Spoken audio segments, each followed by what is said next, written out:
Coming to you live from Scenic, the basement at ICN Studios in Brooklyn, I'm Jana Jefferson, and this is And Friends with Jana Jefferson. Every other week, me and a new guest host are going to get this, oh my gosh, every single intro. Every intro I screw it up. But basically, guys, you know the tea. This is what happens every other week. And today's guest is none other than Kelley Green. How are you doing today, Kelley? I am fantastic today. Awesome. How are you? A little overwhelmed, as you can see, but not as overwhelmed as you because you went to 3 states today. That is correct. What exactly were you doing in those 3 states? So I've been traveling since yesterday, actually. I actually, outside of what we'll get into later, my empowerment coaching and the fact that I'm a published author, I actually am the director of communications for a company called Who's Your Landlord? And we had the CEO was actually sitting on a panel with Damon John at the Prince Theater in Philly. So we met in Brooklyn. I head to Philly. I woke up at like 3:30 in the morning yesterday to start that commute. Yeah, so it's been a long, I just feel like I've been up for like 24, 48 hours, however long it's been. And traveled to Philly, did that. It was bomb, met amazing people.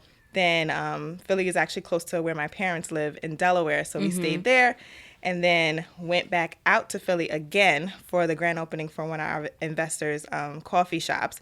And it was like the mascot there, the president of the university at Temple U, and it was just like insane. And again, another full day. And then we finally got back to Brooklyn today. Yeah, so a lot of traveling. Lots of stuff going on. Is Philly recovering after the Super Bowl? I know it's been like more than a week, but they're still hype. Everyone's still shouting everywhere. There's Eagles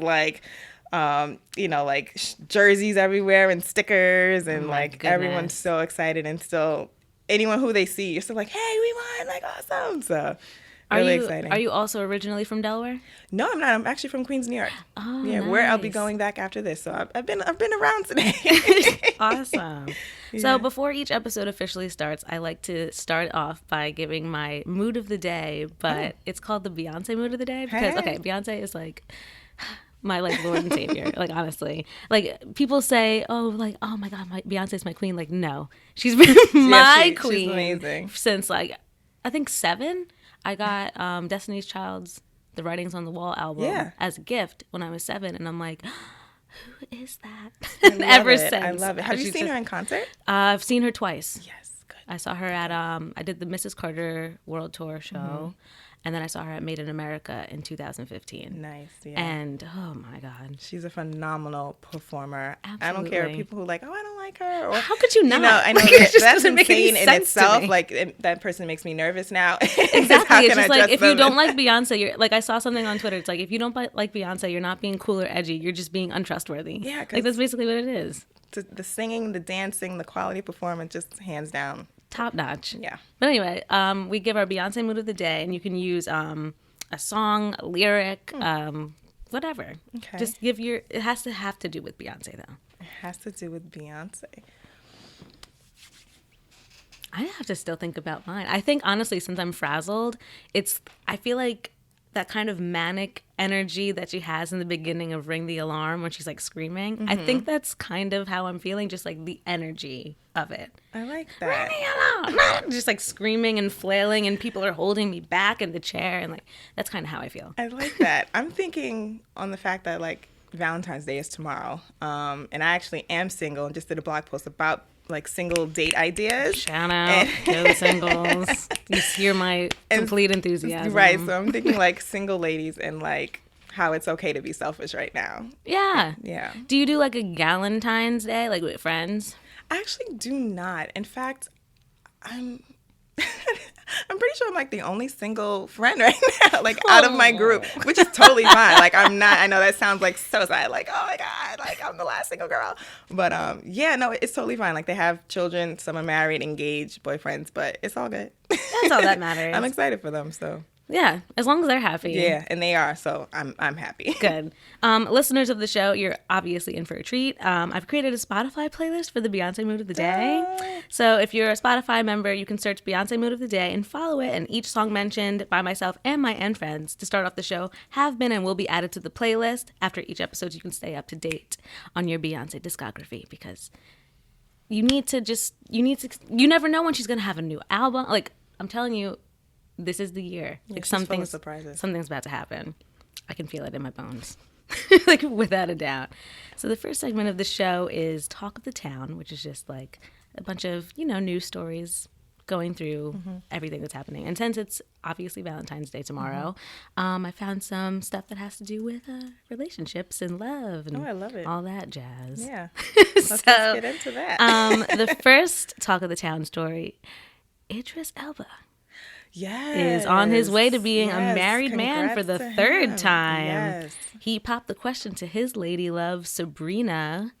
Idris Elba, I think, is 45. Sabrina's like 29. So, she did not know that. What do they call an older man who dates younger women? Because I know like older women who date younger men are cougars. Correct. What is a jaguar? Like, what could it possibly be? He seems like he would be a nice jaguar. He seems like, yes, very like, he would personify a jaguar. Oh my God. Yeah, and this is his second marriage, I believe. Yeah, because I know he was engaged one other time. I think this is his third marriage. Number 3. Yeah. Okay. He has 2 children from previous relationships. And Idris Elba. So what do you think it is about Idris Elba that makes him so damn fine? That was the one question I had. Oh man, so you want me to list like name one thing or another? But I think just he carries himself very well. I was just about to say that he has like this swagger about him that's just like, and it's easy. It doesn't look like he's trying too hard. It doesn't look like he's trying to put on this persona. And secondly, I think, and what I actually wish I said first was that he looks like he respects women. He doesn't look like he's out to just be watching women walk and look at their asses while they go by, or just be like trying to spit game to them and everything. And especially now knowing that he was dating someone, it's even more commendable that he wasn't out here looking like all thirsty. So I think that, and which I do, something else I like, which kind of still surprises me, that accent. Yeah, I was just about to say that. I'm just like, it doesn't hurt that he's British. When he talks, like, you just stop and listen. Man, I don't know what it is about accents, but they're hot. Oh my God, they're freaking hot. Like, I love. You know what accent I love? Which one? Australian accents, and I don't know why, but I feel like they're so like exotic. I like when they say rugged like Brits. Phrases. Yeah. No, you're right. You're right. Like kind of like a bad boy British person. I like it. Oh man, I love Australian accents, British accents. British, yeah. Of course.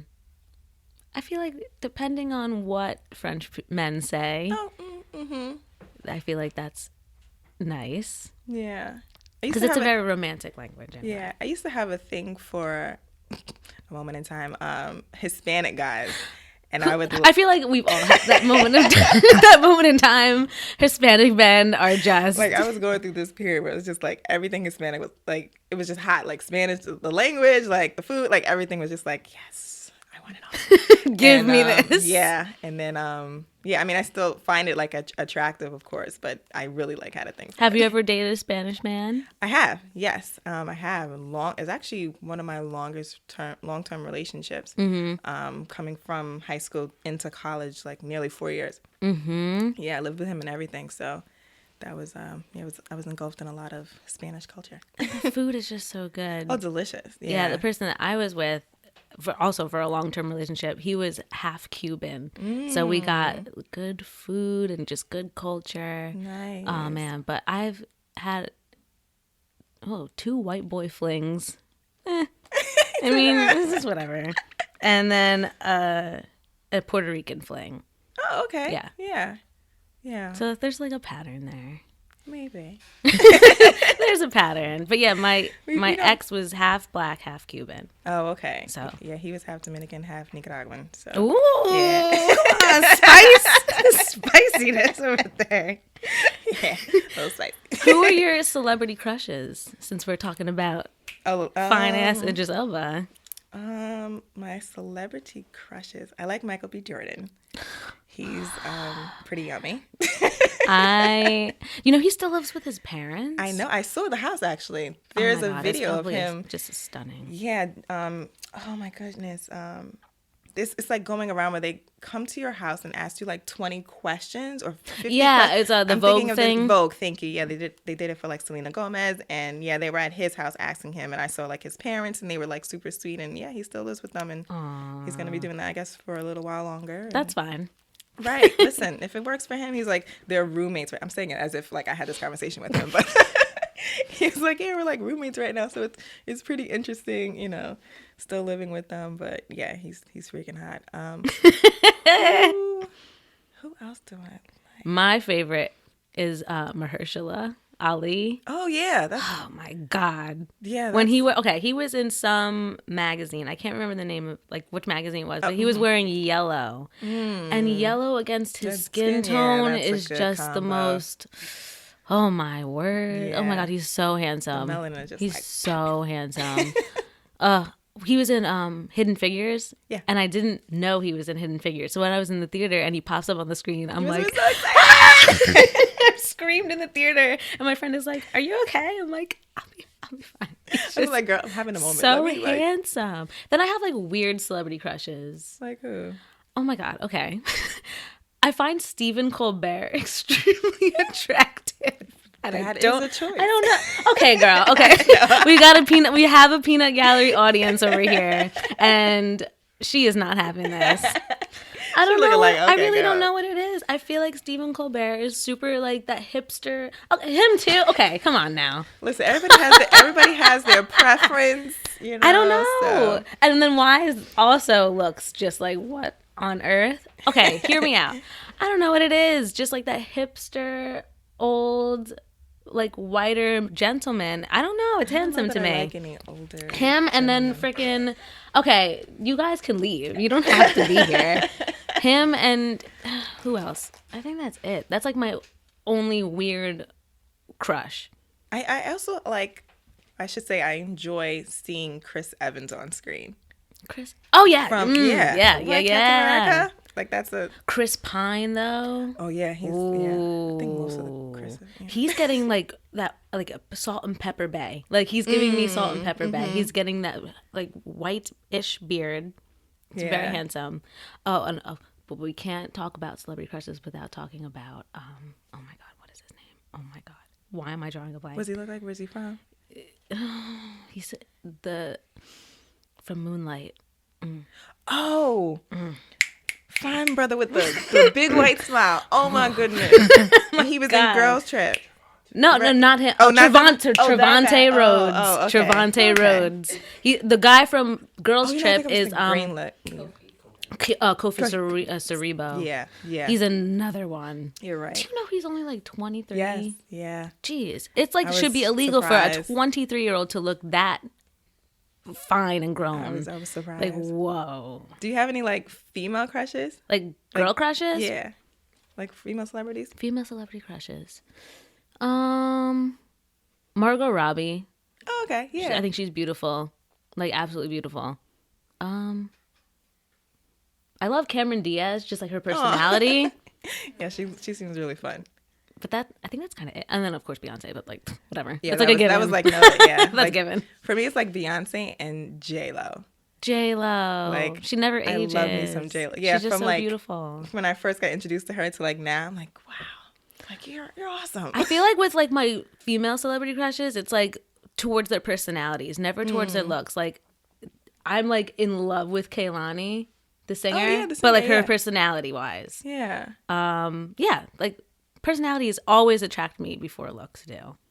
Yeah, that's good. If there was like female personalities that attracted me, it would definitely be like the whole cast of Golden Girls. Have you ever watched that show? I love each and every one of them. I love the crack Golden up. Girls. Oh my goodness. If I could like spend an hour with them, I would. My cheeks would be like hurting for like 3 days. I was just talking about Betty smiling. White the other day and how like she said that she's lived so long because all she does is drink vodka and eat hot dogs. She did not say that. Yes. That also doesn't like surprise me, but what? She's so funny. I think she just turned 96. Yeah. Wow. And it was scary for a while because the Golden Girls all died in a row. All of them. Yeah. And then I'm like, oh, 2011, it's Betty White's going to go. And here it is, 2018. She's like, still no. kicking, still joking, still enjoying life. Look at Betty White go. Yeah. Man, Betty White. But obviously, women were upset about Idris Elba. So, but they didn't like have a chance with him. So I'm like, why are you mad though? I never understood why people got upset about celebrities being off the market. And it's like, you think he's gonna come to East Jabib, Iowa, and be like, "Hey, girl," and like knock on your door and be like, "I've been looking everywhere for you. You're the one." Yeah, their focus is off. I guess it's just the hope of like having this single man fantasy is now over, because you'll be fantasizing about a married man soon. Yeah, it's like a weird sin. Like that separation from hopefully getting them is like now it's just gone. Yeah, but congrats to Idris Elba. Absolutely, yeah. I thought it was exciting. Super cool. She's beautiful. He's great. They're gonna have if they have a baby, that's gonna be a beautiful child. Gorgeous. Indeed. So the second Talk of the Town topic, Janae Aiko had time yesterday. In an interview with some British radio show, she said that she was in the midst of breaking up with her then boyfriend back in the day.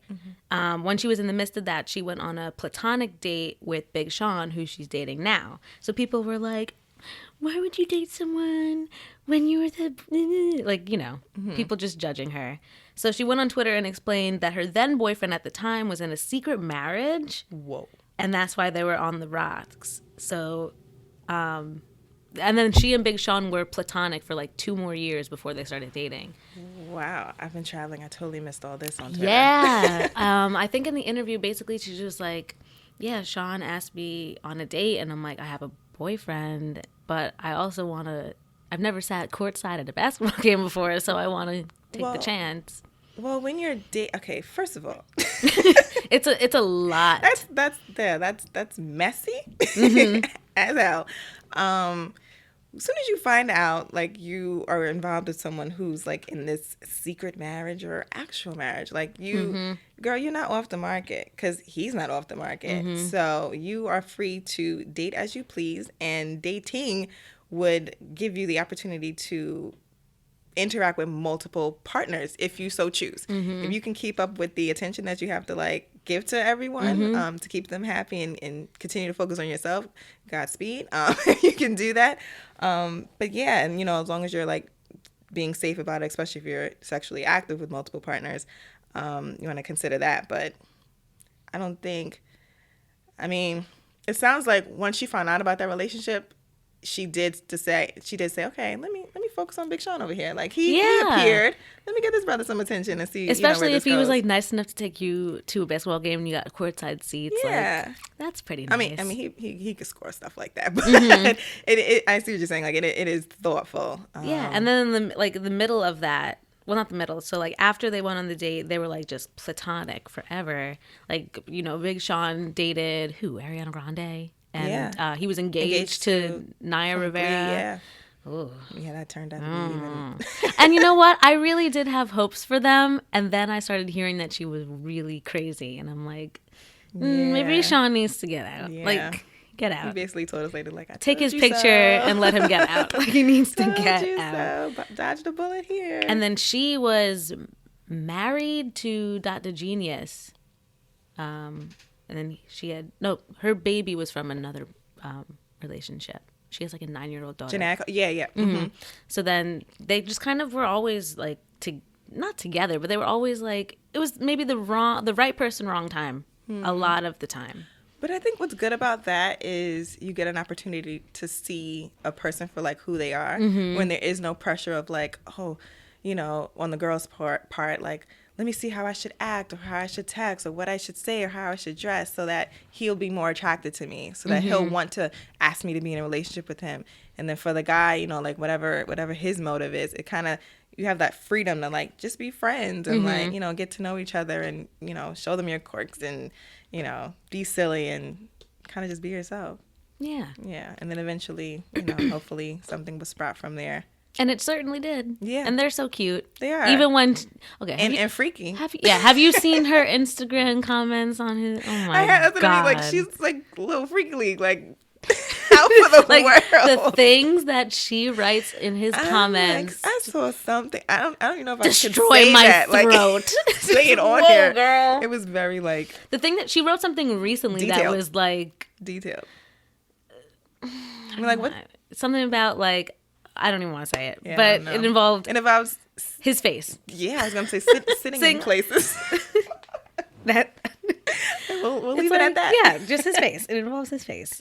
Yeah, she's really explicit with And am that. I wrong, or did she get a tattoo of his it's on his face or something? It's of his face on her arm. Interesting. Now he's got to return the favor. He doesn't, though, actually. She would probably think so, but if they break up, again, do you think that messy. Janae Aiko would be like a crazy ex-girlfriend?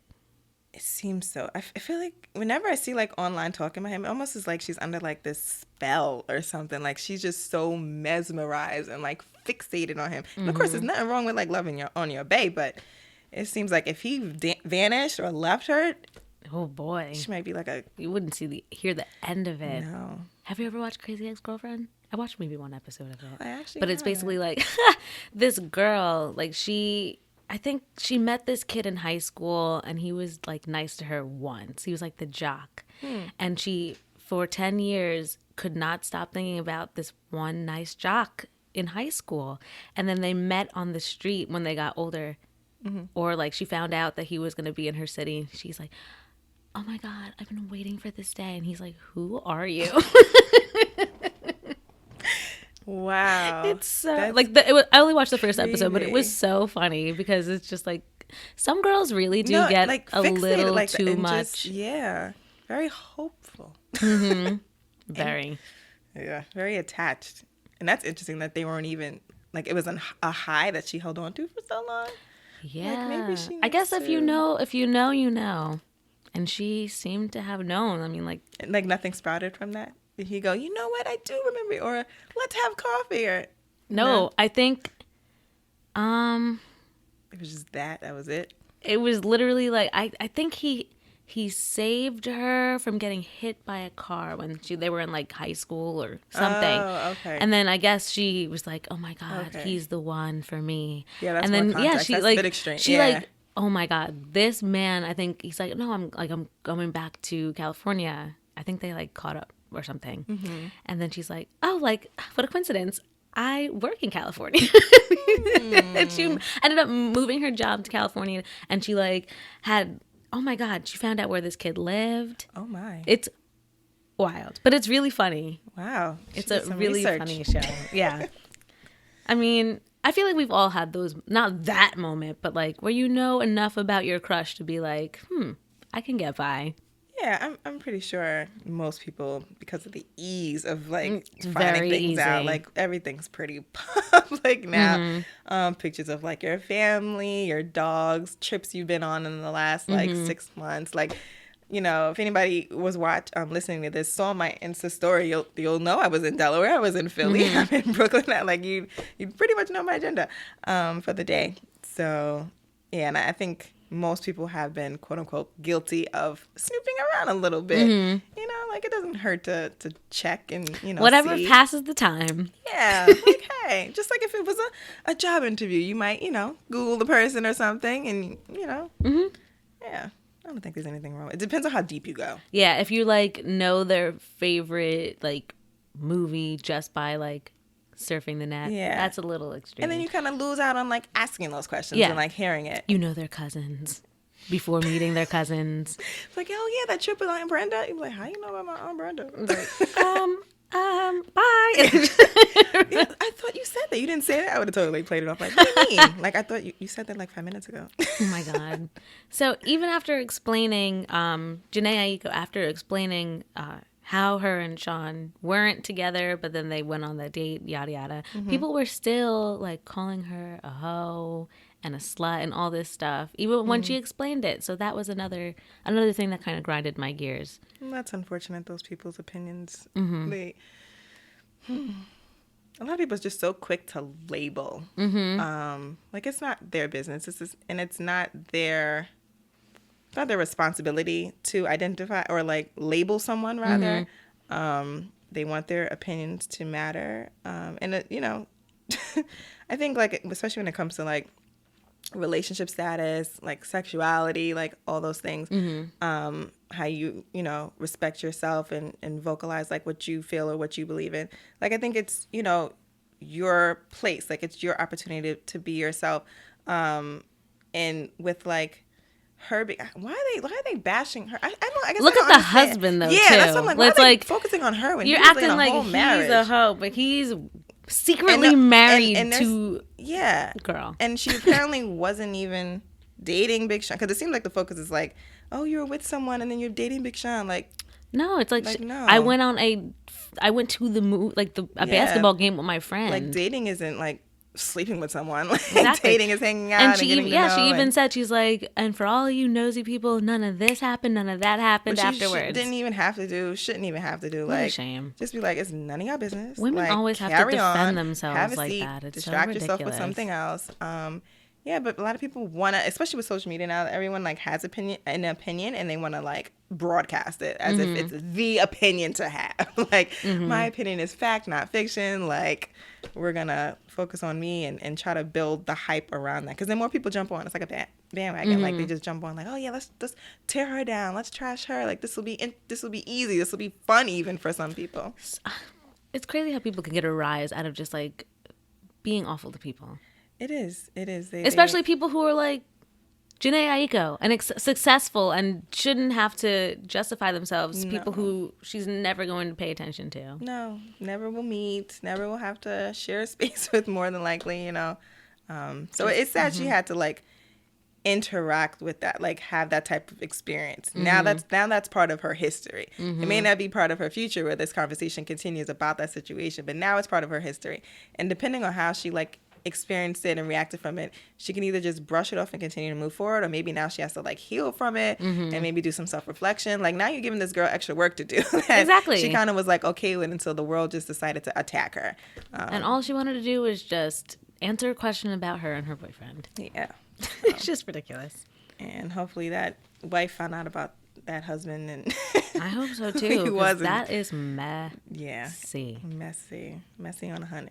But as long as she's happy now, with her freaky deaky boyfriend, which seems very accurate to say, yeah, she is happy. She's happy and in love, and that's really all that matters. Congrats to her and them, and yeah. So I think that's the end of Talk of the Town. Okay. And now we're going to move on to questions with the guest. So tell the audience at home a little bit of what you do. Okay, so I'm an empowerment coach for millennial women. I help women step out of their struggles so they can step into a life that they love. I do that by creating multiple opportunities for them. The first is through empowerment coaching. So it involves focusing on self-love practices, healing practices, mindset mostly. And for anyone who's interested in really changing their life and they have this idea of becoming their own inspirational influence to others, I help them build their brand and their blog and their business. And then I'm also a published author. I have written a book of poetry and prose titled Perfectly Imperfect. Shameless plug, is actually available worldwide on Amazon. And then I mentioned earlier, I am the director of communications for a company called Who's Your Landlord. So I've been working that. And then outside of that, I do a little bit of acting as well, and a little bit of modeling. And then, thankful for those opportunities that allow me to like speak, like on podcasts, on stage, and panel. And then, of course, I have like my blog on my website as well. Might I ask what your sign is? I'm a Leo. Okay. I knew it. She's like, she's doing everything. Right. She gotta be a Leo, because we do not take things lightly. No, we stay busy, stay being out there like, hey. When's your birthday? July 28th. All right, August 6th. Yeah. I knew it. As soon as she walked in here and she's like, oh, I was doing this and this and that. I'm like, she's a Leo. Like, did you get that vibe too, vibe? Yeah, he got it. Okay, good. Oh my God. Okay. I knew it. So, walk me through a typical motivational empowerment coaching session. Okay. So before any of my sessions, I actually have like a conversation with them before I even have them as my client, because we of course want to make sure we're a good fit for each other. I'm not just gonna be like, oh, you pay me and here's some tips. Like, different people have different needs. Different people require different healing practices and focuses that they bring to the table as well. You know, it's not for me to judge where you are and just push on my practices on you. Like, you can tell me like what you are looking to get out of it, and then I have them complete a welcome packet, and then a conversation on the phone. Once that's set, we actually start working. Sometimes it's one-on-one in person. If the person like is in New York, or New York City, I should say, I try to, if they want that opportunity, we do it one-on-one, or we can do it virtually. And we start with their focus, and I like typical like mindset and healing practices focus on like exercises. I like to do exercises because I feel like everything works when it comes from, like, I get my background from life coaching. Everything works. It's just like what works for you, you know. So is it something called some of my clients, I teach them, it's called emotional freedom technique, EFT. So it's like a tapping exercise where it helps you to release like the stress and the anxiety that life brings onto you. And then by doing so, you like find different points like on the body. There's about, I want to say like 8 that I use with my clients, just to kind of like release that and have that moment with yourself where it's like, okay, yes, I'm feeling stressed. Yes, I feel overwhelmed. Yes, there's a lot going on. Yes, I feel that this today. Meanwhile, while you're doing that, you're actually tapping like on your wrist on like trigger points. And then once you do that, you release it and like, okay, but I freely and openly love myself. I completely and deeply love myself, you know, so you're accepting that although shit feels like it's hitting the fan, like I still love myself. I still, you know, like I'm healing right now. I respect it. And that'll help you like release that stress and make you feel like, okay, no, this isn't on top of me. Like I'm above this. This is just an experience right now. And I'm available to heal from it. So exercises like that tend to be pretty powerful, especially when they're first introduced to you. And it's like, oh, this is new, you know. And then we do a lot of, you know, deep diving, and really I help them to really see like where issues are stemming from. So we're talking about like relationships with parents and siblings and exes and people on the street. Like it could be certain experiences that you didn't even really think about that happened like 15 years ago, that had such a prolonged effect on you that you have been carrying it for all that time, and it's been showing up here and there as, you know, an insecurity or just a constant anxiety, having constant anxiety attacks due to like certain situations with people, whether it's like men or people in leadership, or relationships, things like that. Do you find that a good chunk of clients, do they have issues stemming from like childhood, being around other like kids growing up? Because I know that a lot of people growing up, different experiences, but like bully kids really have an effect on people. I do. Majority of it does stem from there. Just a little bit actually about me. I am a child who I guess is a survivor of bullying. When I was younger in middle school for multiple years, I was teased from the students in my class, only from the male students, interestingly enough. And they were really harsh, like would do things like they'd be next to me, like at the table, talk loud enough for me to hear, but low enough where like the teachers or any adults nearby wouldn't hear. And they would literally compare me to the other girls in the class and just say things like, oh my God, like, you know, Kelley's so ugly. Like she can never get, you know, a boyfriend. We would never like play with her, like, you know, hang out with her and like stuff like that. Hate children. Evil. And then, it escalated because I, you know, at the time didn't know how to handle it as a young child. I didn't know like what to do or how to, you know, and I was also embarrassed that they were like saying those things. So it would like solidify what they were saying in my mind at the time as like a 12-year-old. Like, like if I say that they said I'm ugly, and that was just like fact. It's real.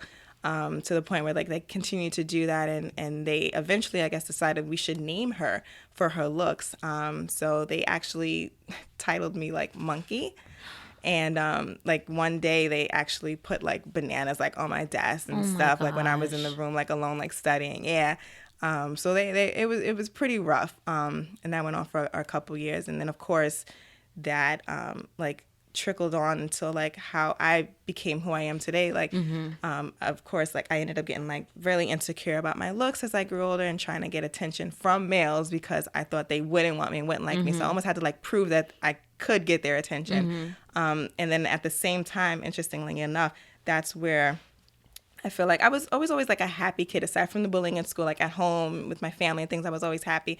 But those experiences helped me to really want to light up a room whenever I came, in contact with other people. I always wanted people to have like good experiences with me, because I know what it felt like to have terrible experiences with people who just were cruel. And so that's why, like, whenever anybody like sees me or near me, they're like, oh my God, like, you're such a ball of energy and like light, and I love your positivity. It's like, because I just know how that feels, and it feels horrible, and it's terrible, and you never know like what's going on in someone else's life. They're, whatever they're going through or had gone through, and just you smiling at someone could really, make that difference. It does. Yeah. Were some of these experiences what led you to wanting to be an empowerment coach? Yeah, like I've always, again, just like wanted to have like that positive outlook. And then the more people told me that I was giving them that, the more I wanted to give that out to others. And then once I became an empowerment coach it was a few years ago. I actually was having a moment, well, not really a moment, but it was a lot of stuff going on in my life where I was like, I had left New York to move to California to pursue acting. I got accepted into this acting program, which was great. Unfortunately, I realized a few months in that California, living-wise, was not for me. Great place, love to visit, but I came back to New York. And that year that I came back, though, I actually had not one, not two, but 3 people in my family who passed away within like 6 months of each other. And so I was like back home. I had lost these family members, and I found myself on the night of Halloween at home, alone, in the dark, under the covers, in my bed. And I remember like scrolling through Instagram, seeing all my friends out, and they were wondering like why I wasn't coming out, and this should be fun. Like, come on, you always are out for Halloween and stuff. And I just like wasn't paying them any mind, and just felt like really low and really confused. And I didn't know like what my next move would be. And like, I felt like I just kind of like lost myself. And, but again, I knew like, no, like, you know what, I'm still here. Like, there's gotta be something that I'm obviously meant to do. Especially like one of my cousins, Darius, who passed away. He was the same age as me, and he was doing so many amazing things with like the community and like with his degrees. And I'm like, and he had to go, like, and I'm sitting here like wallowing, like in self-pity and, and grief, of course. But I'm like, I gotta get up and I gotta get moving. So I actually ended up shaking that off a few days later, and I hired a business coach to help me kind of like put all my ideas and thoughts and strengths and talents together to try to come up with something where I can give back to people in a larger way, which helped influence me to, have my Instagram and like really blow that up and really put out the quotes and positivity and inspiration, empowerment, all that jazz out there, and learn how to like form that business and be available online, and just kind of like learn to master that space to a point where now I can help others do the same. What's been your proudest moment as an empowerment coach? My proudest moment. I love that question. I think it's so interesting to try to like narrow it down. And I never really can, not as an empowerment coach. As an author, like producing words, I can always say like my book right now. But every moment that I was able to receive a thank you from anyone who has met me or read my words or saw one of my videos, I count every single one as like that moment where now I'm grateful. Now I can practice gratitude because I've helped one person today who retweeted and who said thank you and said I needed this, or this came right at at the right time, or I've been waiting to hear this message, because I never know who I'm going to touch that day, but I know as long as I continue to produce, I'm going to hit at least someone, I hope and pray. And then when I do, it's like, it's amazing. So I'm proud every single time I get a DM, I get a comment, I get a like, because then it solidifies that it's seen, and hopefully I like touch that person. That's beautiful. Oh, thanks. So you wrote your book, Perfectly Imperfect. It does tackle self-love a lot. What do you think is the most important thing about self-love? Because there's something about self-love that some people still haven't like conquered within themselves. Self-love is, in my opinion, a journey. It's not something you just like attach to you and it's like, okay, I'm loving myself, like I'm good, like this is it, I'm in that practice. Like, no, it takes a lot. It takes you being very vulnerable, very honest with yourself, very open with yourself, open for healing, open for forgiving, because we're not all angels. We're human. We made mistakes. Some very small, some major. But now they're part of our history. So it's like, how do you heal from that? And the healing in itself, the forgiveness in itself, those are practices like for self-love. It's not just like journaling, which okay, it's great, but it's like a collective of like, what are the things, plural, that I can do to help myself heal? Is it tapping? Is it journaling? Is it reaching out to a life coach? Is it reaching out to one of your good friends who maybe had a similar experience and they can, give you notes? Is it reaching out to a therapist, working on your mental health? Don't be afraid to do that. It's about, just really taking the moments with yourself to kind of listen to yourself and like just sit, be quiet, listen to your thoughts, and then kind of just get real with yourself about them.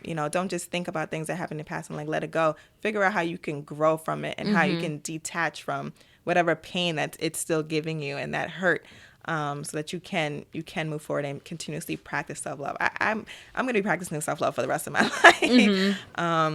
But that's also exciting because we should be loving on ourselves forever, as we continue to develop and grow and change.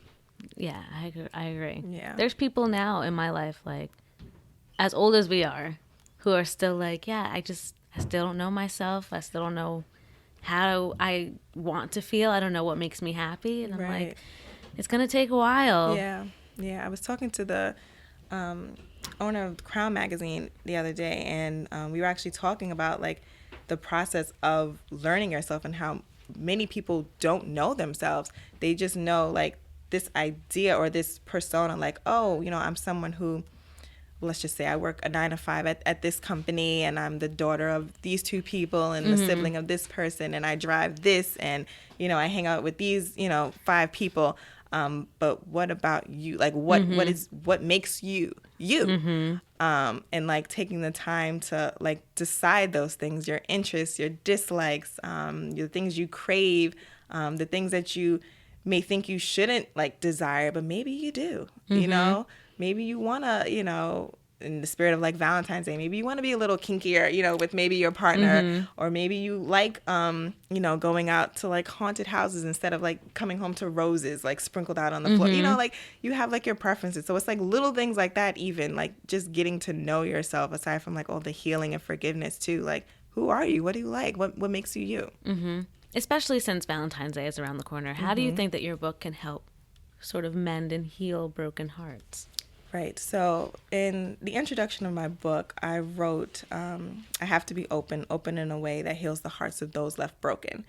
And it pretty much made sure I created a platform where I can be open in my experiences. And inside the book, there are 4 different chapters that takes you on pretty much an alliterative journey of my life, stemming from youth lessons to love lessons to heartbreak lessons, and then revival lessons from that.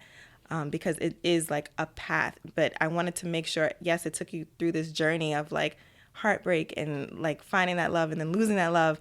But ultimately, when you focus on, love, like self-love, because pretty much life, you have like this constant, and the constant is change. Like things are always bound to change, but it's like how you grow from that and what you focus on from that for those experiences. And then self-love really helps you get through pretty much anything. When you detach from like whatever's harming you to focus on yourself and how you can grow and like and move forward. So when in reading that book, and it could be read within like an hour.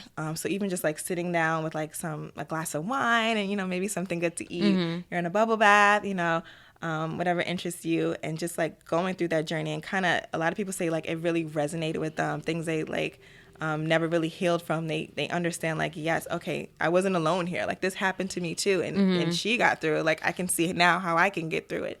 And yeah, it's all based on poetry. One of my favorite things to do, write poetry, and yeah, it definitely is helpful for anyone and everyone like on their journey, which is everyone, like men and women. Like I've had men who purchased the book and like gave responses, and it's interesting because in talking about the heartbreak, it's like how, you got played by this person or cheated on, by this person. And I go like into details, no names, but that respect and like my reaction to it and like my side of the story. So it's almost like guys are able to look in and be like, oh, like I kind of did something like that to this girl. I didn't even think of how she would have reacted or how it would have, affected her.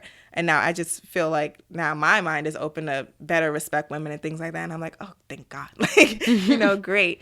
But yeah, it can definitely help in those ways. What would you say is the poem that you think would resonate most strongly with the readers?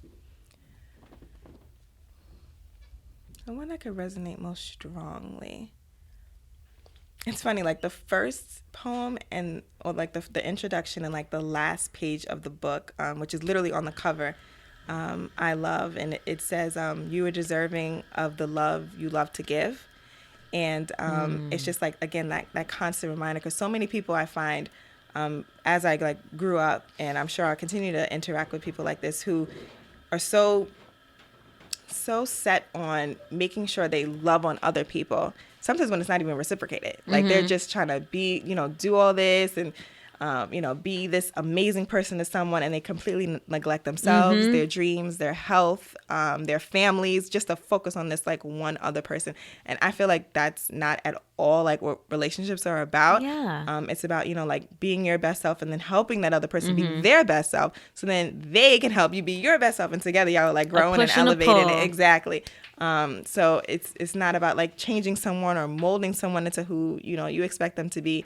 And you'll remember those things when you focus on yourself and focus on your self-love, so that you are attracting the type of people who, are deserving of your love, and they'll be deserving of yours too. So yeah, those are like my and the other ones are like juicier. I don't have like all of them memorized. I could like jot off like some of them. And it's funny, I actually have the book with me too, of course. But yeah, like literally every one gives you like a different story. A different story. Nice. Yeah. Who are some of your favorite self-love oh my God, I can't speak. Advocates. Some of my favorite self-love advocates. I like Cleo Wade. Yeah. I like her. I love Sofa Rush, Live Deeply Rooted. Alex L. Great. They're like I followed them. I try not to look at their stuff too. I mean, we're all like, we write differently. But yeah, like it's almost because I write, like I follow some poets and writers, and it's more so to support them. Literally just to be like, give them, comments that are like encouraging, or just to be like, hey, I saw your note. I love this note that you wrote here. Yeah, again for like that support, because for anyone who's watching, who is like listening, who is like, an entrepreneur or a creative, I think it's important to be careful who you're like following, because if you're not cognizant of like who you're like what you're paying attention to, you could subconsciously begin to mimic what you see, and then you'll lose your own creative juices. So I always kind of like make a note to like for people to do that, to not follow every single person that that's doing what you're doing. I wish I had known that tip when I was like first starting out, because like you always want to look to people who are doing the same thing as you, but then you're like, oh, I want to do what they did. Yeah. So you have to be very, very careful with that, because of course it's great to do research and see how they're marketing or how they're connecting, but you ultimately have to be like go internal and be like, okay, no, but what do I want to present? What makes me unique? What makes me special? And who am I trying to reach? So absolutely. Yeah. What are some of the tips that you can offer the listeners about self-love? Who, I guess, the ones who are still trying to get to that place where they can feel completely whole by just being themselves. Right. So shameless plug. There's a lot of information on that on my website, kelleygreen.co. That's Kelley, green like the color. But I have tons of blog posts on that. And but I guess I would say, again, the first thing I tell people to do is really just, and it's funny because I think Will Smith went on Instagram the other day, whose Instagram Isn't that the I best absolutely Instagram love. ever? Really quick. But his video of him singing La Bamba and then just being like, What now? It's It just hilarious. killed And like me. redoing Jaden's video, like Oh my he just like God. cracks me up. But And for the longest time, I'm like, he lost his fun. I don't know what happened to him. And now, no, he hasn't lost it. he hasn't lost He's it. a hoot. He's chosen what to show us, and now he's giving us a mixture, and I absolutely love it. He's hysterical. But I believe he said something that's similar to what I'm about to say, which I actually mentioned earlier in the podcast, is to really just like sit with yourself, be quiet, listen to your thoughts, reflect on them, and see how you can navigate growing from those experiences. Because I feel like everyone just rushes into like doing the typical self-love things like, oh, let me love my body. So let me get a massage, let me get my nails done, let me get my hair done, let me, take a hot bubble bath or read a book. Like those are nice, but it's like more for the external like outlook. Like you have to like work on your inside. Like you have to work on the actual person. Absolutely. Because it's nice to feel nice and groomed, but eventually like the nails are gonna come off, the makeup's gonna come off, Nails chip. yes, Hair frizzes. exactly. Shoot. So like it's not nothing wrong with upkeep, of course, of yourself, but you have to like work on that inside. So doing things like once you do that is journal, like maybe write down 10 things about yourself that you're insecure about, and then go, okay, well, why am I insecure about this? Like what background, stems from this? Or you could take another approach and just be like, okay, what am I insecure about? And then on another side of the paper, just be like, you know what? I'm going to like debunk all of that. Like, that's not true. Like, I'm not ugly. I don't care if, that person in that 7th grade class called me ugly. Like, I know I'm beautiful. So it's like changing your truths into something that benefits you, and that's positive. So it's always like I do a lot of like flipping the script exercises with my clients too, just so they can get out of that false truth that they had about themselves, no matter what it was about them, and just redirecting that to something positive that they can hold on to and reprogram their mind so that they're, that like lie basically is no longer, holding them back or bringing them down. So the audience can definitely like start there, because that in itself brings up a lot. And that and if you really like aren't afraid to dig deep, you can, I'm sure, like have a nice list of, not, it won't be nice, but a full list of things that you could actually learn that you need to actually work on.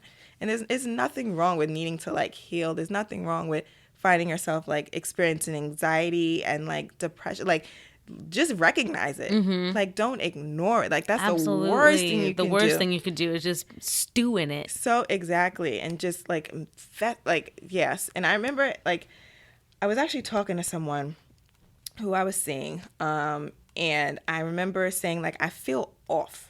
Like, I don't feel like myself. Like, I'm having like weird thoughts of like about myself, and I don't like it. Like, something's off here.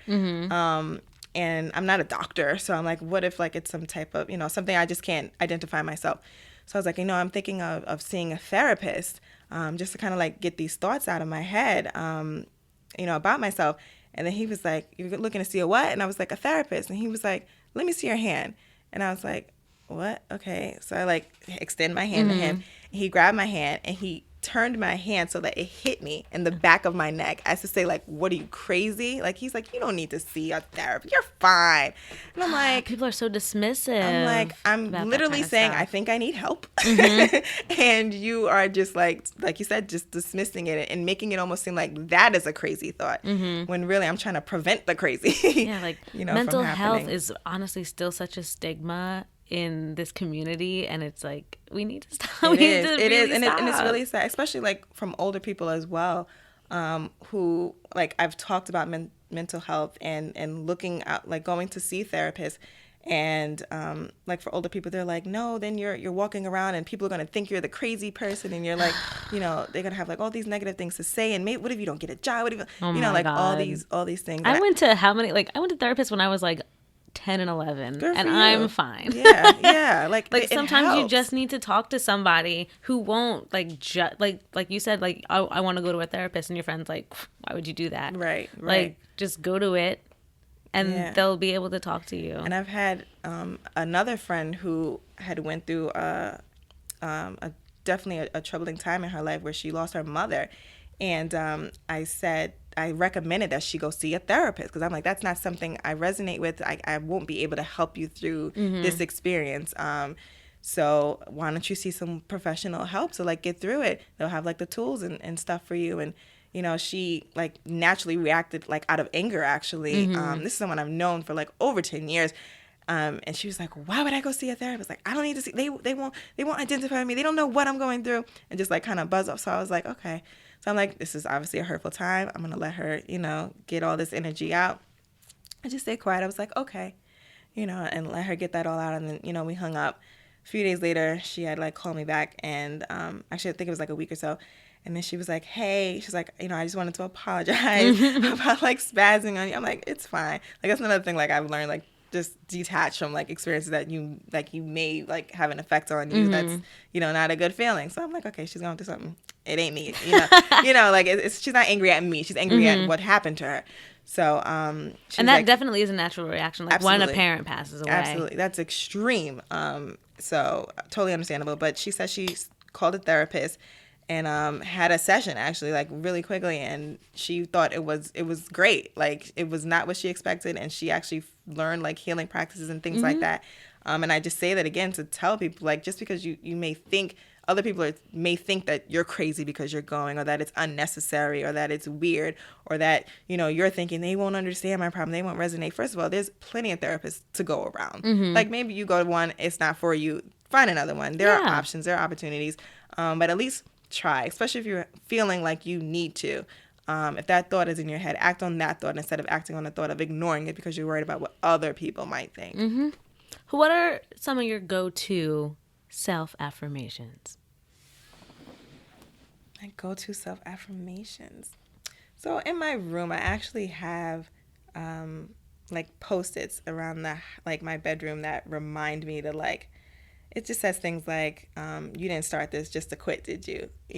That's one that I do all the time. I'm just like, you've gotten this far. Why would you give up on yourself now? Exactly. Because there are hard days, especially as like a creative or anybody. Just, you get involved in life and experiences and people, and just it gets difficult sometimes.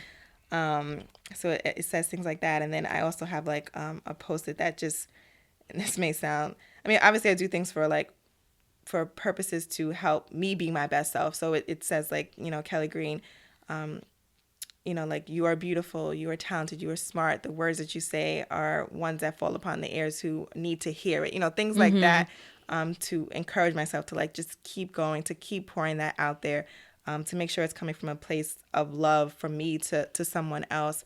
And yeah, just reminders like that. And then I like change it up every so often. And I think I encourage people to also, if you're listening, like, yeah, it's awesome to like go to Instagram accounts like mine and Love Deeply Rooted, Alex L, and like typically like that. But I encourage people to actually try to create their own as well. Just to say like, I am deserving of the love I love to give. I am beautiful and creative. I'm blessed with abundance. Just saying certain things to help you with anything that's like troubling you. Like even saying, like, maybe you feel like you're broke right now. I feel like no one's really broke. It's a lot of in the mind too as well, because you can always try to figure out a way to get more if you really focus. But you can also try to like manifest that way. So it's just saying things like, I attract, financial abundance, like repeating that to yourself, and then try to believe it. Because at first you probably won't believe it, actually. You're so used to those lies that you were like telling yourself about your situation or the people around you or yourself, that it's going to be hard to do that. And that's actually one of the challenges I have with my clients, or they find it challenging, I should say, to really just not so much create the life that they want to live for themselves or the way they see themselves, but believing it. So it's going to take time, and absolutely with anything you do, allow yourself to have patience, because things won't always happen, in the snap of a finger. So with ever like healing or adventure or business or whatever you're doing, always remember to have that patience. And I think patience is even like a form of self-love. Honestly, I need to learn how to be patient. I'm so impatient. It's not even funny.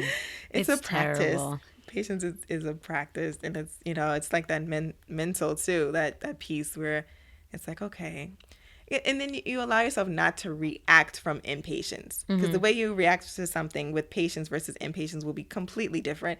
Because usually with impatience, you're like frantic or you're frustrated, you're angry. So naturally those emotions are going to like build up in you, and you're going to become this like heated, like negative energy person, versus being patient and be like, you know what? I'm just going to sit back, I'm going to wait it out. Like eventually my time will come. It's just not now, but that's fine, That is something I definitely need to It God, takes I'm some so work. Be bad patient for with it. yourself. Last question. Yeah. How do you like to practice your own self-care? Like, what makes Kelley Green feel good inside? What makes me feel good inside?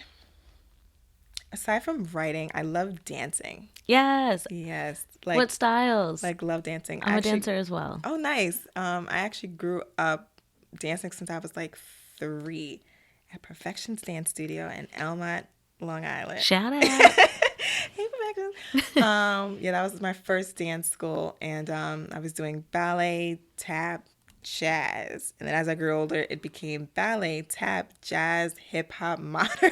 We did the exact same Did we? classes. Oh my gosh. Because I Love started it. off as a gymnast. So Nice. then doing gymnastics, they're like, oh, you need to learn how to like look graceful and land Right. right. So we learned ballet and jazz. And then I'm like, I hate gymnastics. So I stopped doing gymnastics and moved to dance because I'm like, that's where my passion lied. Right. So I took ballet, jazz, tap, modern, and hip hop. Yeah. Oh, and then African. I wish I could have taken African. No, I never took I took one African class maybe like 2 years ago, and the instructor knew, like he could just tell I was a dancer, so he was really tough on me. And I'm African like, is tough. huh. Yeah, you'll Like, lose about 10 pounds from like It was sweat. really tough. It's like intense. But that definitely like dancing really makes me feel good. Like I Yeah. used to want to do like not professional, but I wanted to be a little bit more serious. And now I'm like, I just want to have fun. So last week, me and my friend from my office, we went to a dance class, and it was Nice. It just feels so good. Nice. I was a little embarrassed though because it was a heels class, and I did not have my heels. Oh no. So I was like, I look awkward. You just gotta make it work. Don't worry about them. But I actually got invited to a heels dance class this Friday at a dance company called It's Dance. Yeah, so I'm gonna and invest my time in that. You gotta make sure you stretch those calves before a heels class, because I'm actually kind of glad I didn't bring my heels to that class, because the dance was really, really fast. Yeah. And then like I have flat feet, so being having heels on for a really long time is like just torturous. Yeah, I'm nervous because the heels that I wear, they're like thicker now. Like as I've gotten older, they're thicker like, heels I need a are what's chunky for heel. me. I remember my friends and I went out in Hoboken, maybe over the summer, and my heel was thin and high, and I walked barefoot. I'm like, I'm not doing this. I refuse to do this any longer. I don't know how I did it in college. I'd wear like 4 inches. Mind you, I'm like 5'7", so I'm already tall. So I was like up there in like these tiny little heels and these tiny little skirts. And I'm just like, walk how? like your legs are just bent all the time. Yeah, but I was also dancing more too, so I guess that's why I was able to leg muscles. Yeah. So I haven't danced in like a dance class actually in a minute, and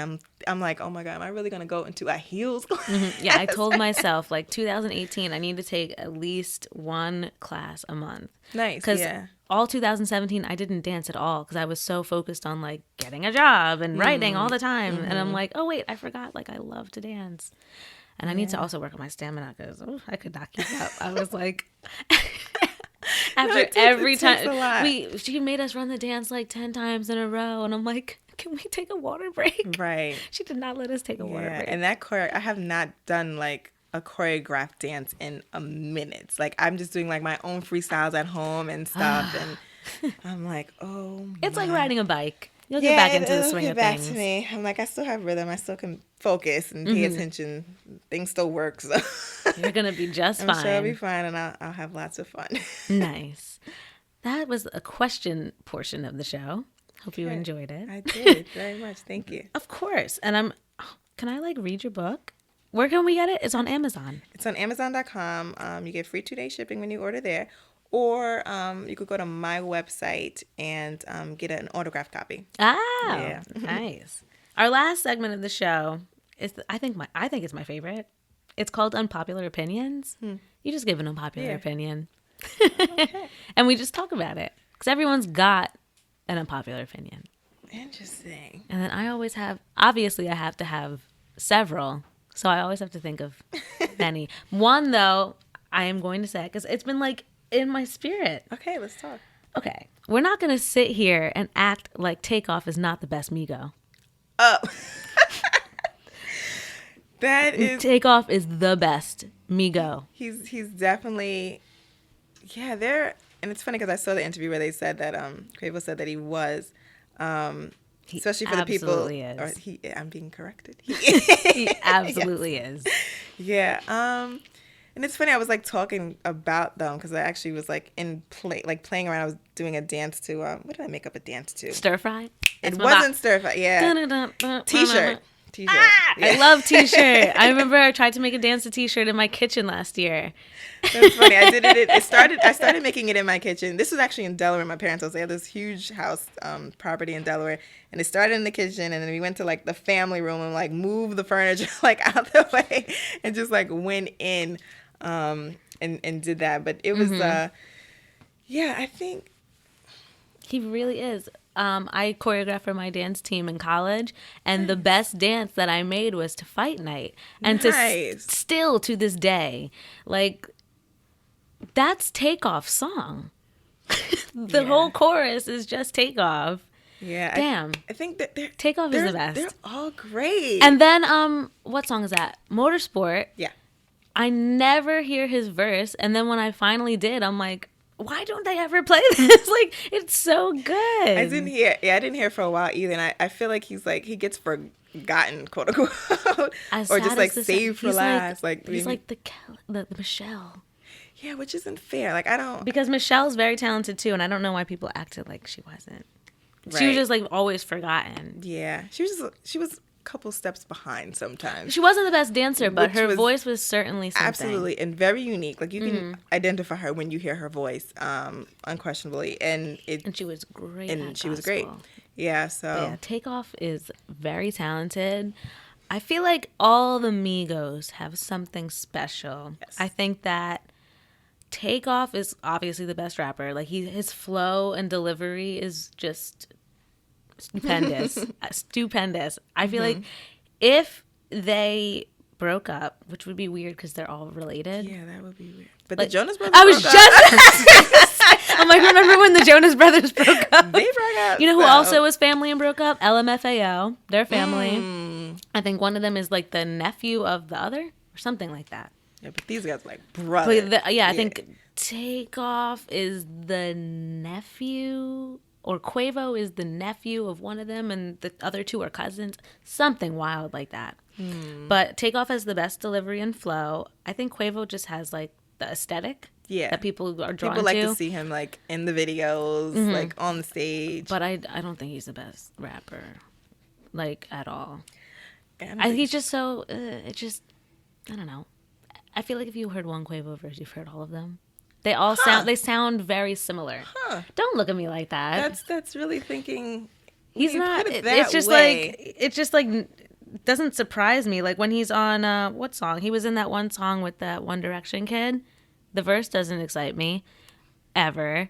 What other song did he? He's done verses, and I'm just like, I'm never excited to hear Quavo rap. I mean, there's not too many rappers who I actually am excited to like hear them rap. To be honest. Oh, here he goes again. Like except for like Drake, like just to kind of not to get off Migos real quick, but I will listen to a song that has a minute and then I'll turn it off sometimes. Like for everyone else, they did that one song from their new album, Migos and Drake. That was really good. Whose album? Migos, yeah. Walk it, like it, talk it. Walk it, like it, talk it. Is that from the new, like, updated? Yeah, it came out like 2 weeks ago. I haven't listened yet. I didn't finish it. It's too long. That's another thing. Okay, why I don't know if this is an unpopular opinion, but why are rappers putting out like 45 albums? Like who wants to hear that? Like, I looked at Migos's, like, I went on Spotify and I pulled up Migos' album when it came out, and it's like 23 songs. I'm like, I don't have this kind of time. It's a long album, and that's why I haven't finished it yet, because I'm like, I don't have that kind of time to finish it. That is a lot of Still time. haven't listened to Chris Brown's album. Really? I didn't finish it. I don't have the time. That's like a work through. Like every now and then I remember and I'm like, oh, let me try to play, like another song. Oh yeah, I forgot about that. Yeah, because it's It's so 45? long. What? Oh my god, Eminem's album was like forever long, and it was not good. Like, I mean, I appreciate all the energy they put into yeah, it. just like I like that they are putting all that effort into their craft, but not every song needs to be on the album. Like, you have these people, they're like, oh yeah, I cut 70 tracks in the studio. It's like, yeah, they don't all have to be on Like, how about just now. save them for like 2 years from now and be like, hey, got something else for you. Yeah, Drake like, does that all the time. What's the problem with that? He takes a break, be gone for like a year and a half, and then be like, pal, like, I'm back. But yeah, Quavo is the look. He's not the rapper. Sorry. And then Takeoff's the best rapper. Offset. What is Offset? I feel like Offset he gets the people hype. He gets the people hype. Yeah. But I think that's about it. Yeah. Takeoff. Takeoff is the best. And we're not going to sit here and pay attention to him more. I've been neglecting him. Honestly, we're not going to sit here and act like he is like not the real star of the show. He's so good. I'll give him more attention next time I hear him. Absolutely. Just for you. Motorsport. You gotta hear it. I will listen. It's just like rapid fire. Good stuff. Okay. That's mine. An unpopular opinion. Could be about anything under the sun. Right, which makes it a little more difficult for me. I feel like this segment's always easy for me because I just hate everything. And that's why it's difficult for me because, like, what don't I like? What do I do maybe that someone else doesn't? Yeah. People don't often, how should I say this? I don't want to say people don't disagree with me often. I feel like I just have a lot of dissenting opinions about things. What have I complained about? And people are just like, what do you mean by that? I'm like, you know what I mean. Yeah, because obviously I don't like everything. I get frustrated by things. Traffic frustrates me. That's the one thing that can kind of get me out of my positivity bubble. Traffic. And I get a little out of character when I'm in traffic in New York because it's so uncontrollable. And that's when I really have to like do my exercises to like calm myself down because I'm ready to like flip. Like it's not good. It's not good. It's not good. I become bad Kelley. But oh man, I'm actually struggling to find a like legit unpopular opinion. Is there a movie that you're like, ugh, not that good? You know Go what? right ahead. I had a conversation today. Oh no, I might lose a lot of people who like do a quick disclaimer. This is an opinion. Okay. Or more like not even an opinion, a reaction, I should say. I was talking today about SZA. Okay. And someone sat up here. I'm about to be a tag child. I was talking today about SZA, and so granted, I have not invested time in listening to her full album. Okay. I think she's gorgeous. I love to see like how she's been progressing as I'm getting eyes in here. You do it up. This is dangerous. Like I'm really like saluting her. Like I'm so amazed at what she says. I mean, what she's doing. But the first song I heard from her, like that was her song. Not a feature because I love her features, but was the Weeknd song. And y'all know I'm an empowerment coach for millennial women, so I like didn't feel. I'm like, no, this is the time to be like celebrating like womanhood and like what you are doing in a good, positive way, not like let me hook you up on the weekend and like you go back to your women. Yeah, so I was like, oh, that's interesting. I'm not gonna sing this and like attract that. And like you hear everyone else singing, so I'm like, all right, good, dope. And then I like heard that other song. I don't know. I think her voice is unique. I think she's beautiful, but I can't bring myself to like listen to the other song.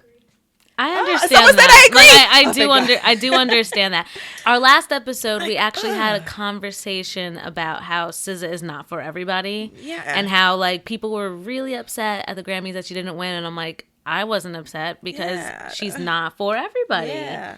She's definitely like, granted, like the voters of the Academy, like the Recording Academy, are like old white men.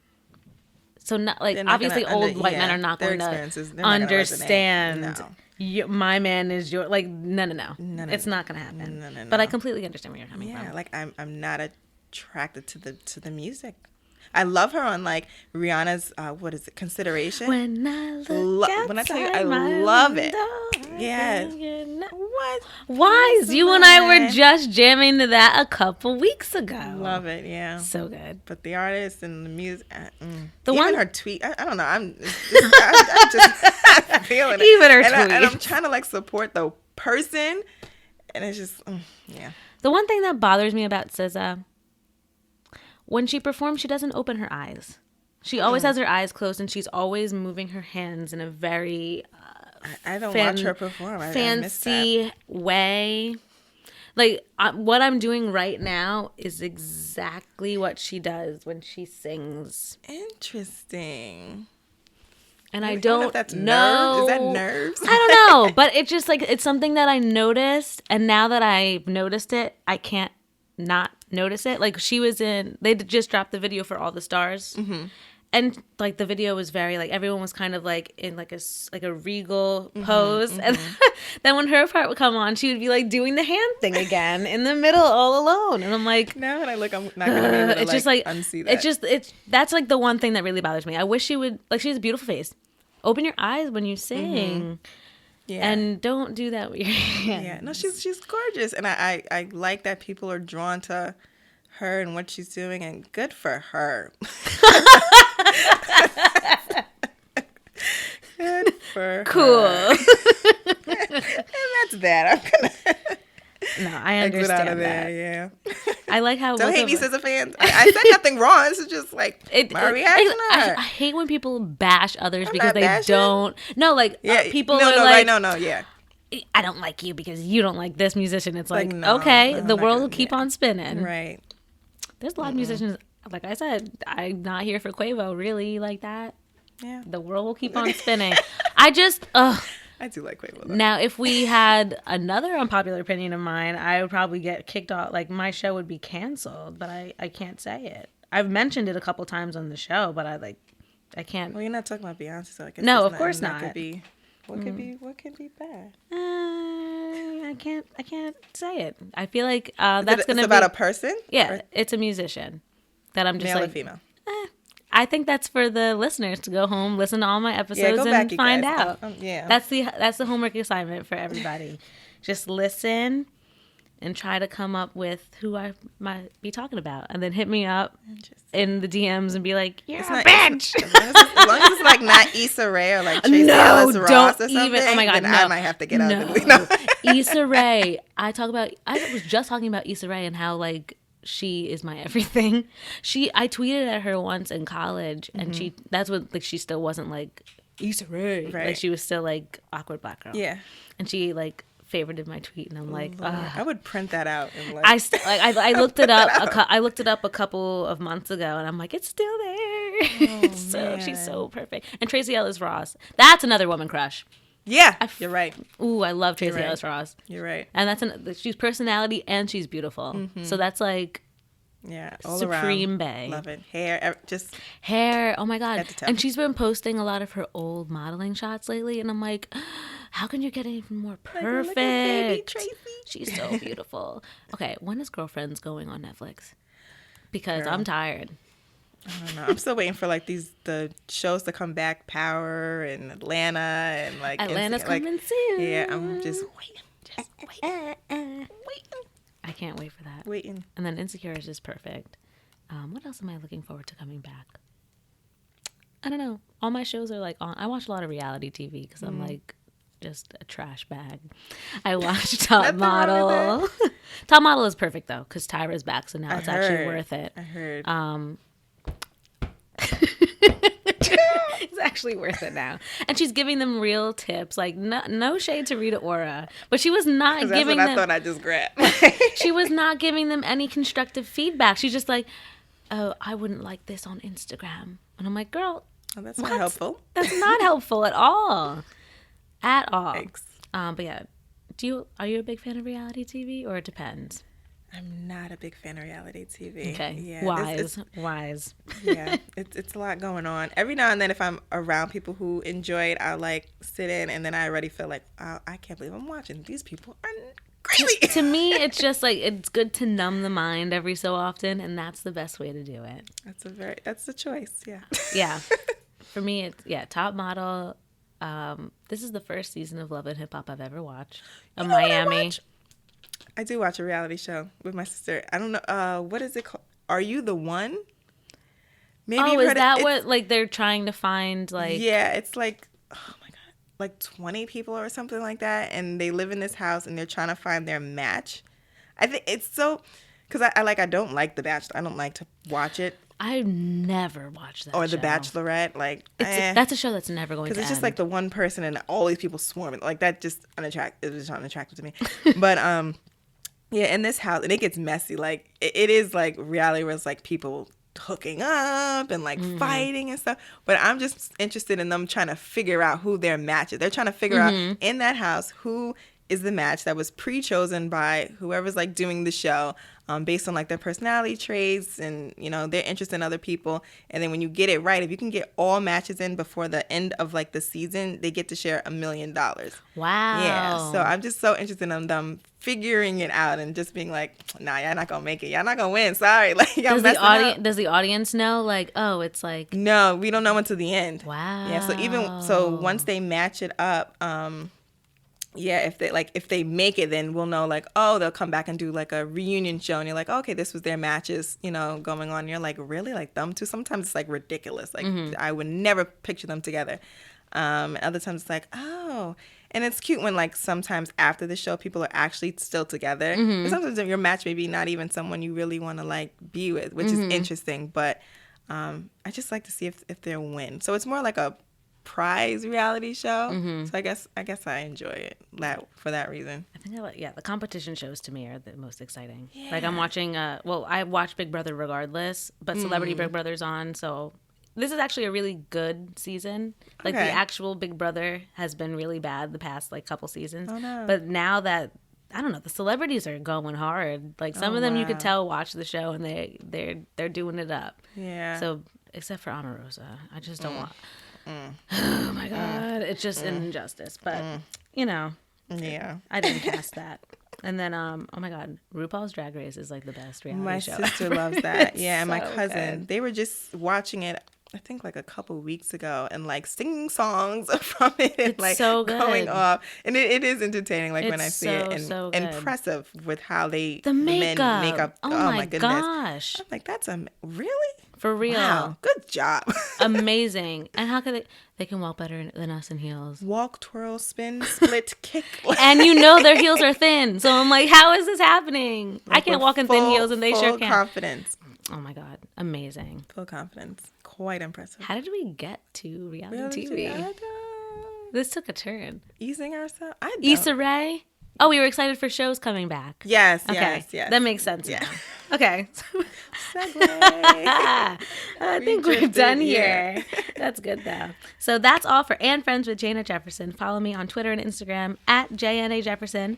Follow the show on Instagram at And Friends Podcast. And don't forget to subscribe to the show on iTunes, the podcast app, and Google Play, where you can stay up to date on new episodes when they become available. And if you'd like to be a guest host on the show, hit me up at andfriendsguest@gmail.com and we'll keep in touch.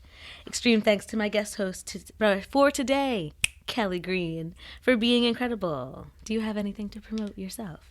Well, I would first like to say thank you for creating this platform and making it available to me and your audience and the future guests and previous guests. Ain't no thing. I think it is phenomenal what you're doing. No, give yourself a nice little cute pat on the back. Like, look at you. Look at what you're doing. And I think it's amazing. And just, being in the studio, shout out to the company too. And it's just, I think it's amazing. And I thank you for that. And again, I've been shamelessly plugging myself this whole evening. Do it up. But again, just for a refresher, you can find my book Perfectly Imperfect at Amazon.com. You can also go to my website, Kelley Green, that's Kelley, green like the color, .co, not .com. And then, of course, you can follow me on like Twitter and Instagram, and I'm on Facebook and my business page. Try not to personal request me, y'all. No offense, but it's pretty full, and just people I know.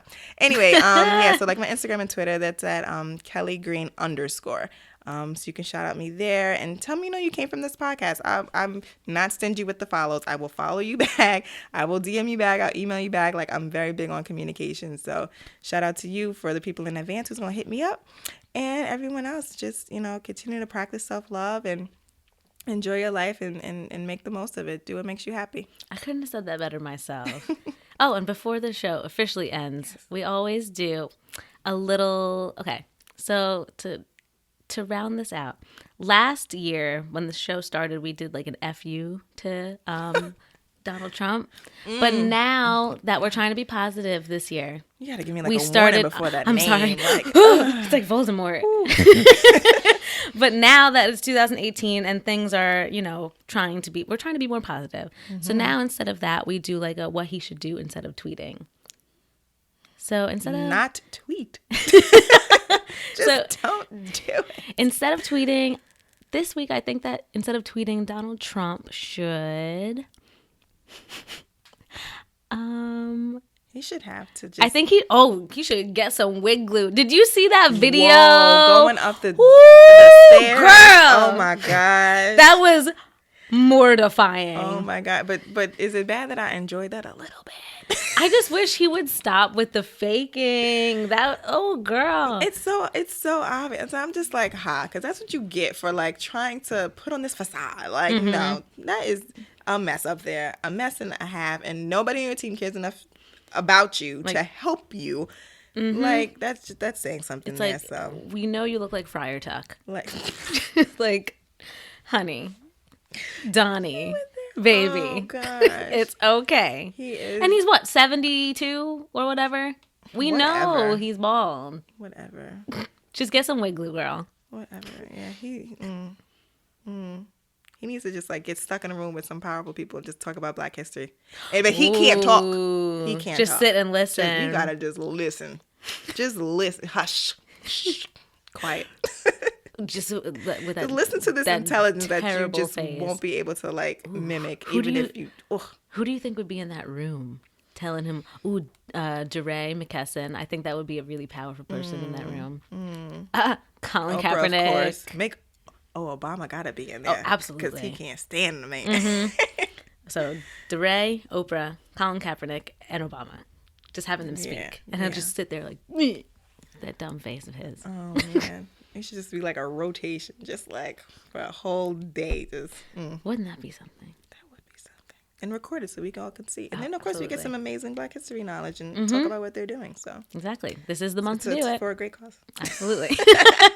So that's all, guys. Tune in. Actually, next week we have an episode 2. So it's not a wait now. You get to hear it again. So next week, tune in and we'll be back. So thanks. Bye. Later.